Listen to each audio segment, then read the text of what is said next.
And now, the conclusion of Dishing the Dirt. This tea will definitely be piping hot. Okay, mine is real simple. So, ooh, what? I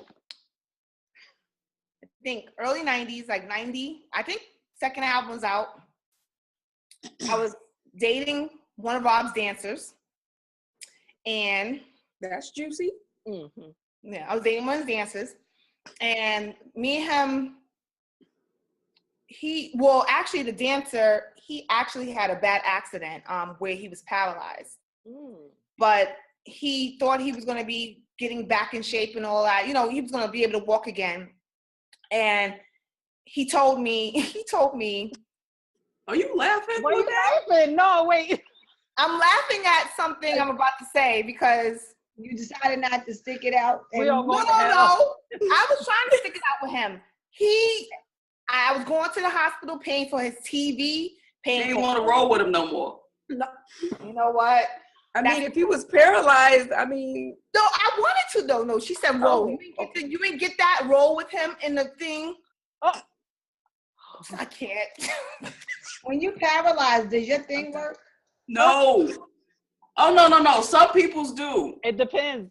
I don't think his. Well, okay. Let me just get this out the way before. This is wrong. This is totally wrong. Let's just move on from this. He actually passed away some years ago. Oh. Yeah, but he was in a wheelchair, and I was going to see him in the hospital, and he told me, he said, when we go back on tour, because we were working with Rob at the time, he said, when we go on tour, now this nigga was God bless the dead, but he telling me this, you can't walk, but you want to tell me that once you get out this wheelchair, you want to have an open relationship. After I done took care of your TV, your food, and everything. He was trying to give you an outlet. Yeah. You always got. That's what you really do. An out. That's a good one. I really feel like I don't know, but we went through that. But then what happened was, Rob said to him, "Yo, you and that still kicking it?" And he was like, "No." He's like, "Can I kick it up?" He's like, "Go ahead." And I guess he didn't think that I was going to. I'm not going to hell with y'all. I'm not laughing at this story. I mean, but. So he asked Rob. They were pawning me off. I didn't even know until later. Some years later, I found out what happened.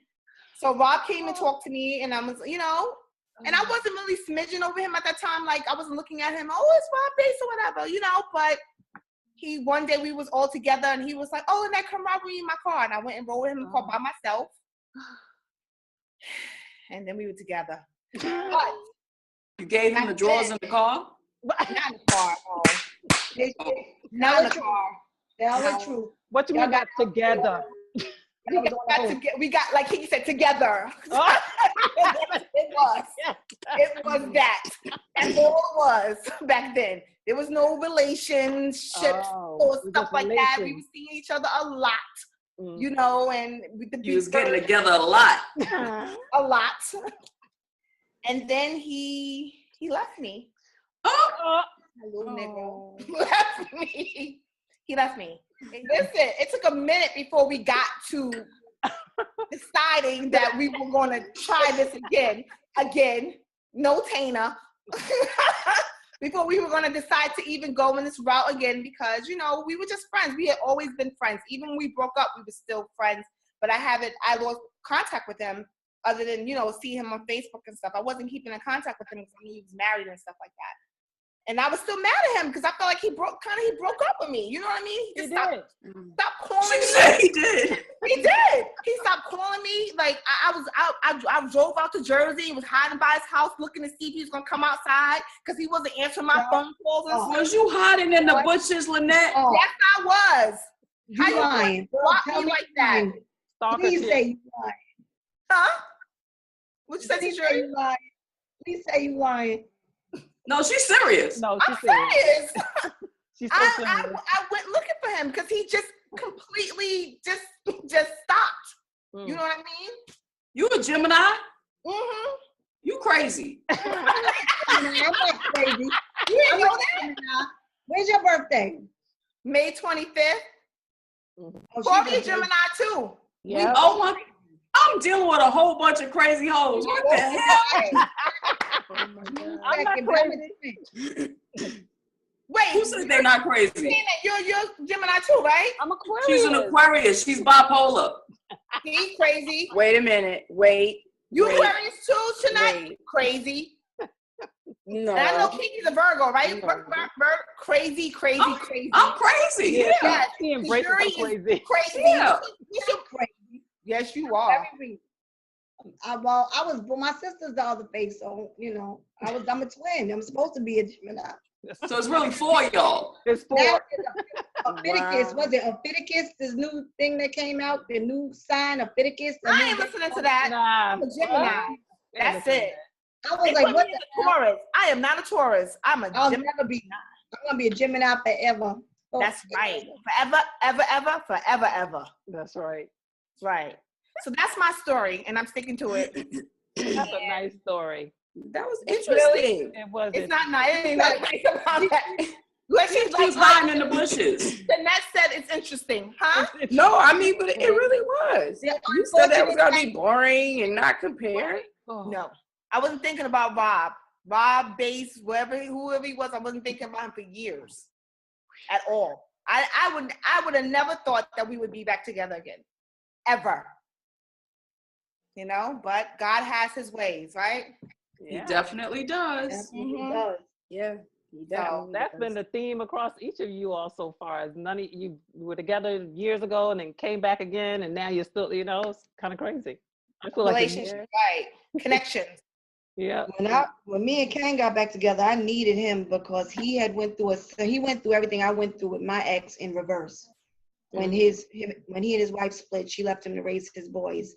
Wow. And when me and my ex split, he was on this, if we're not together, we're not a family, I don't want nothing to do with the kids either. So I was raising my daughters by myself. And Kane was able to come in and walk me through it because he had already done it. Wow. That's great. That's real. You're right. Everything, that connection, God definitely has a plan. Mm-hmm. It continues with the story with me and Kane. I mean, Kane and I first met in 2001. Prior to that, I loved his music. I knew who he was, but honestly, I had a grudge because I still thought that he favored light-skinned women over dark-skinned women. And I carried that with me for a minute. Wow. But 2001, went to this club called The Edge in Durham. And Morris Chestnut was there that night. And to hear Kane tell this story, stop, Dana, stop. To hear Kane tell this story, he swears out that I was at the club to meet Morris Chestnut, like all the other women that were there to meet, Well, at the club. That's a fine piece of chocolate now. Come on. Yeah, I mean, don't get me wrong. He's attractive, but Aww. when he walked in the door, I was like, he's short. He is? To me, he was. What To me, you he You're was that short. tall? How tall What's is he? short? I'm 5'8". He's shorter And than you? he's probably like, he might be 5'10". I don't know. Oh, okay. He's like No, right he looks there. tall. He's like right there. Yeah, that's what I'm saying on TV. He's short, very tall. yeah. Yeah. So anyway, I'm in the club with all my girls, and this guy comes up to me and he's like, yo, my cousin want to talk to you. I'm like, who's your cousin? Like, he's like, over here. So he walks me over to the VIP section. And there's Kane sitting there pouring his champagne, Of course. of course, The smooth operator. all day long. All day With his long. matching shirt and his matching sneakers. Oh no, he was dressed this night. He had on a suit, shoes, he was dressed. Matter of fact, he had on the gaiters that night. Oh, he was He wants suited some and Billy booted. D. Yeah, he was Williams suited. shit. He was suited that night. And walked over, and I'm looking, I'm like, he's walking me over at VIP, but I'm like, no, not Kane. And I had heard he lived in Durham, but had never seen him. So walked over there. he introduced himself to me as if he was like an average person, like I wasn't supposed to know who he was. So I was like, nice to meet you, what have you. And I was like, can my girls come in? Of course. Which now that I look back at it, I'm like, because I'm not thinking this is gonna be anything. I'm thinking, he's a rapper. And he was like, yeah, bring him over. So all my girls come over. We're all in the VIP. He's pouring champagne.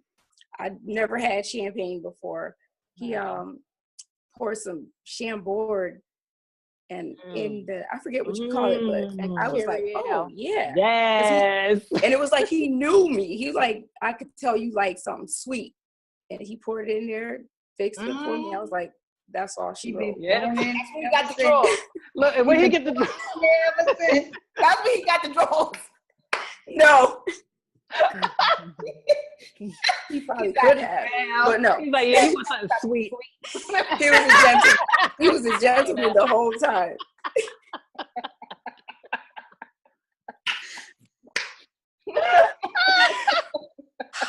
Y'all are best. Y'all are best. So, but no, he was a gentleman the whole time. It was hard to chit chat because we were in the club, so it wasn't a whole lot of conversation. But after that, he took us all to breakfast, and we sat at the table, chopped it up. He's still talking to me like he's a regular person. He is a regular person. No, not to. She said like he a regular person. No, he was like speaking sentences. So he was talking to me. He was talking to me like he was not Big Daddy Kane. Okay. So how did he introduce himself to you? Did he introduce himself as Kane? Was government? Yes, he did. Okay. He did. He did introduce himself as Kane. Okay. But he just said Kane, and come to find out, after when we talked about this, he really didn't think I knew his music or knew who he was. He thought I was too young to know his music. But we're sitting at the table. My friends are talking. I'm mad nervous. I'm just kind of just sitting here like in awe, trying to stay calm. Everybody else is talking. So he gave me his phone number. We exchanged phone numbers. And the next day we met at the studio. And that was when he was working on his Veterans Day album. And I don't know, I felt like I liked him, but I was too young. I was too young in my mind. I was ready to be wild. And he was a real gentleman. And he was like a daddy, And I was like, nah, I don't need nobody telling me what to do. No. I wasn't feeling that. So throughout the years, like we would see each other at the club every now and then, maybe every couple of years. And then the last time, 2006, I remember 2 weeks prior to this date, I was in a place where I was just tired. I was tired, and I'm like, I don't know what I'm doing. God, speak to me. And after I said that little prayer, I started cleaning up my room, opened up a drawer, and found this piece of paper where he wrote his phone number. Like he wrote every number that he had. Like I think he had a pager at that time, a cell phone, a home number in the studio. And I'm like, why would he have given me all these numbers? And then I just said, God, if this is what it is, then let it be. I'm ready. 2 weeks later, I ran into him in the club after not seeing him, I know, for 3 years. And that night he was like, look, I'm ready to settle down. I don't know what you ready to do. I swear to God. He was like, I'm ready to settle down. I was like, okay. Just like that? I mean, just like that? Yeah, basically just like that. That's how it happened. And how long before you got the drawers? I'm sorry, no, I mean, how long before you got married? I had skipped that part. That was bad. That was in 2001. It wasn't not the first time we met. Like I said, he was a gentleman. He was a gentleman, like the whole time. I was like, wow. But the maybe second like the night, second third night. time, it was like, yeah, that's all I'm gonna say. Ah! But how long before you got Second married after y'all decided to settle down? What was it? 2006. 4 years. We got engaged 3 years on the Tom Joyner cruise. Oh. Yeah. Well, Yeah. during the It was, cruise, You it making was, babies. oh my getting God. It was booty, totally caught me off guard. engagements. He is like balconies, Look at all all kinds of- connections on the Tom Joyner cruise. on the Tom Joyner. Was it what's that night called? Might as well. Might as well. I don't know if it was on that night, but I mean, That's the it last totally night. caught me. That's the last night, just so you know. I was like, oh my God, this is Wow. happening. That's beautiful. Yeah, it wasn't that exciting. It wasn't. It was What? compared to I didn't have no juiciness, but No, that was a good was good. story. No, you had me. I was like, because I Yeah, wanted I to was like, hear. then what? Well, you And then must have had some juiciness, Shawnette, because you became Mrs. Hardy. That's right. no doubt. I mean, I just didn't. You was tell it putting in legs story. all behind your neck and all that for him. What behind my neck? What was that? Kiki? You was putting your legs. That's the only legs. time you get your exercise, when you do that yoga for him behind your no neck doubt. and stuff. No doubt. That's why I feel like, I'm good with the boot camp thing. I feel like I'm good. I feel you. We in I the can same keep boat. She's like, I can keep feel up. like that. So the first time I met Dana was in 2000. Why she pulled out the popcorn? I can't. Don't skip the hiding applause in there. She was like, I need my popcorn for this. Because I think I know a little bit of the story. Uh-huh. But go ahead. I ain't going to tell your ex-husband. Thank you. I ain't want to Oh gossip. my God. You ain't hear from me. I'm loving this. So I met him. First, I met him. First of all, I was married. I was married to Brandon's dad, and we had an independent record label out of Atlanta, and we had this R&B group called Blaze. And I was visiting some cousins in Brooklyn, over in Fort Greene, and ran into them on the street, and they were like, "You know who that is?" And I was like, "No, I don't." And they was like, "That's Dana Dane." And I was like, "Oh my God, that's Dana Dane." I was like, when I was in school, people used to call me Tana Tane because of him.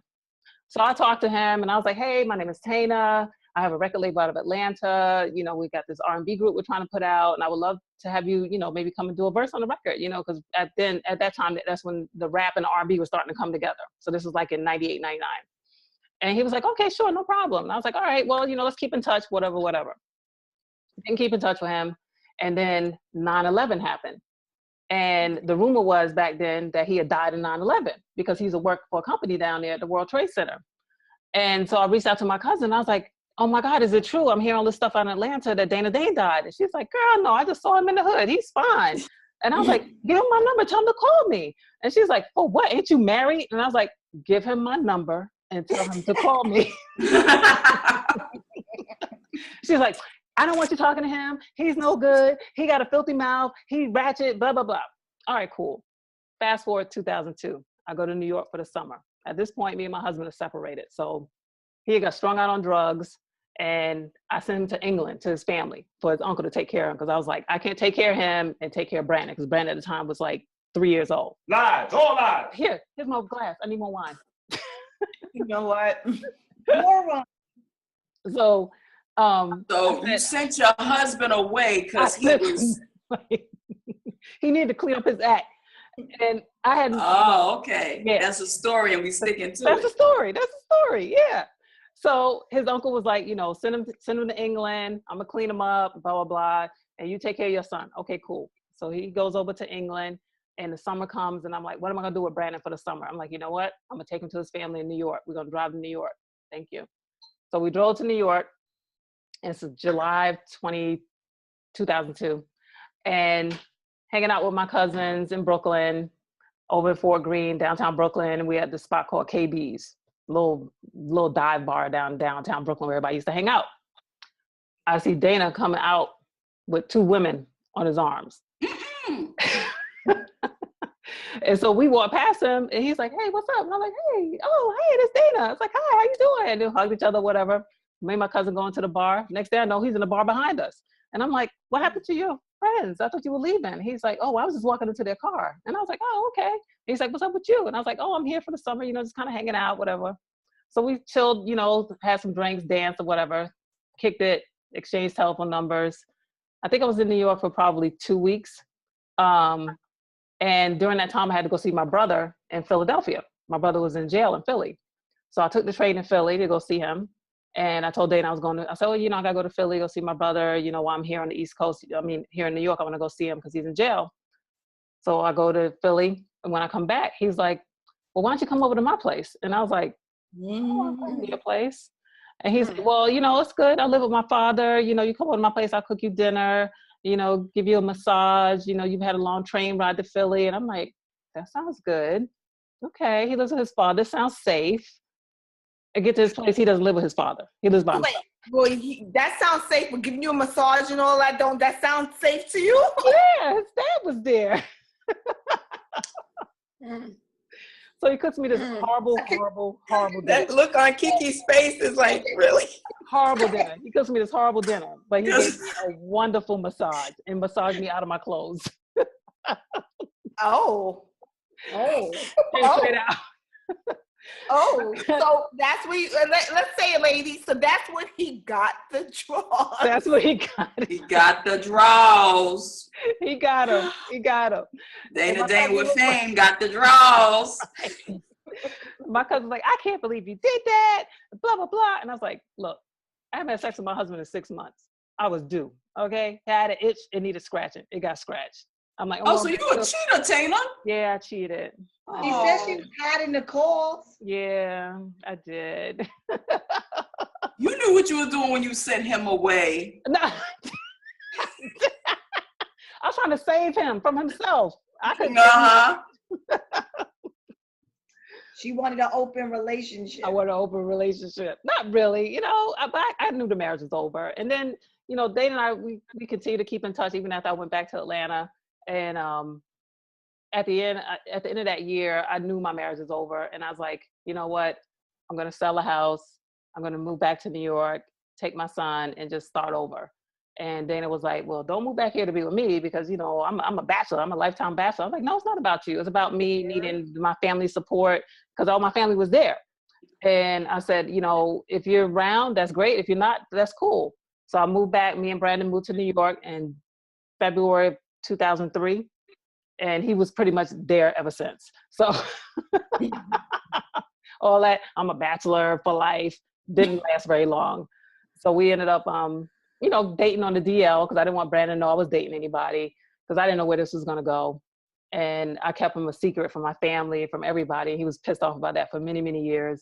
Still is, I think.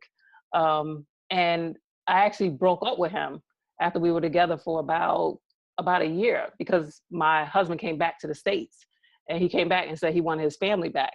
And I was like, that's well, hiding the calls. Yeah, exactly. And I was like, well, I'm kind of in a relationship right now. Like I'm seeing somebody. And he was like, no, I want my family back. You need to give me another chance. I'm Brandon's dad. We're still married, blah, blah, blah.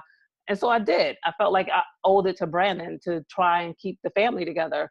And I broke up with Dana and went back to my ex-husband. Well, my husband at the time. And it didn't work. It was like 3 months in and I was just like, it's not working. Like everything that we had, all that stuff that you thought was there, 6, 7, 9 months ago is just completely gone. Like I can't trust you. I know all the stuff you did in Atlanta with the strippers and all that. And it's just like, I couldn't do it. And so I told him, let's just file for divorce. And so we did. We filed for divorce. He fought me for custody for 2 years. Ended up winning custody of Brandon through the whole thing. It was just a mess. But through the whole thing, Dana stayed with me. I mean, it took me a while to win him back because he just cut me off and, he didn't believe that I was sincere about wanting to be with him. And he's like, well, your ex-husband, he has money and I don't. I know you want to be with someone with money. And I'm like, it's not about the money.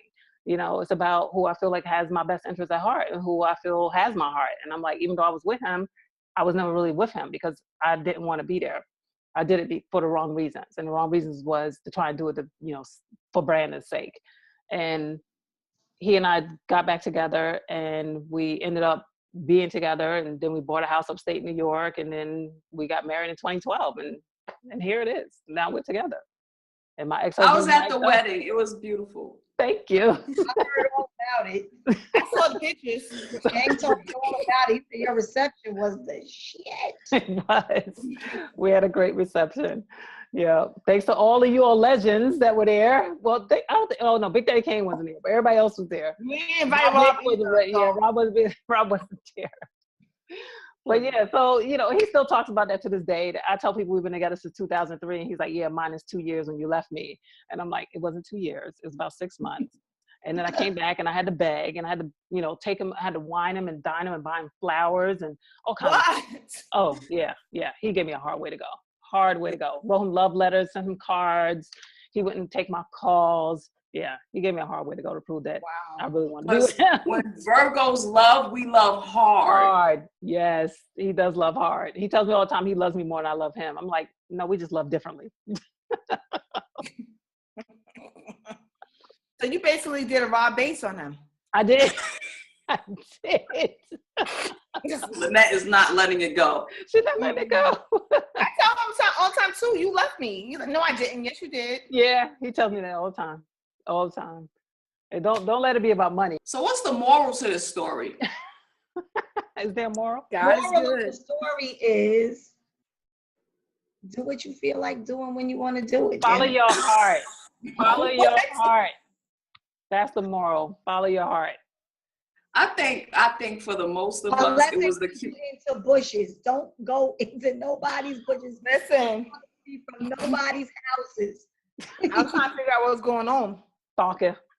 It was that we had good communication with these guys.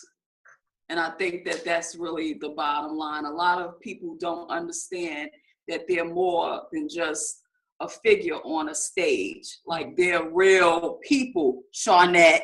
Yeah, I got it. Once I understood that, I was like, okay. Friendship is required. Friendship is required. I think though it's meant to be. It was just meant to be. I gotta say, after hearing everyone's story, it was meant to be. And the friendship, because I gotta say, when Rob and I got back together, it was like as if we never broke up. Mm-hmm. You know, we jumped right back into it.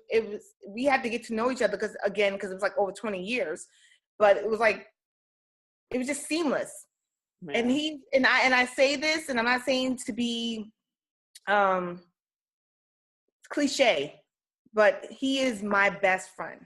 Aww. Like, no, he really is. Like we have such a close relationship where we talk to each other about everything, you know, and we if I'm doing something and I want, you know how you want to run and tell your best friend about it, we're calling each other to tell each other about good news, bad news, and different, whatever.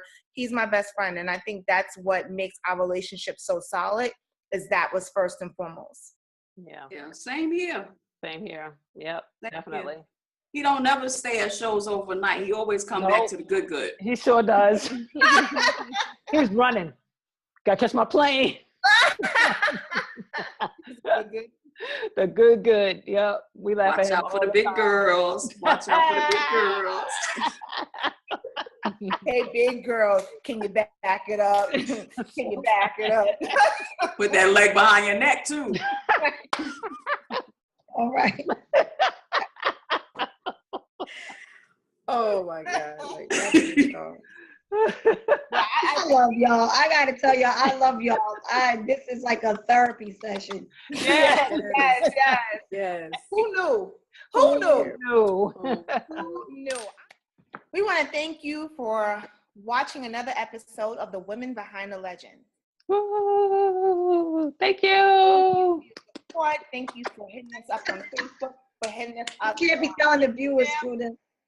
Thank you for hitting us up on, we don't have a Twitter page yet. That's coming.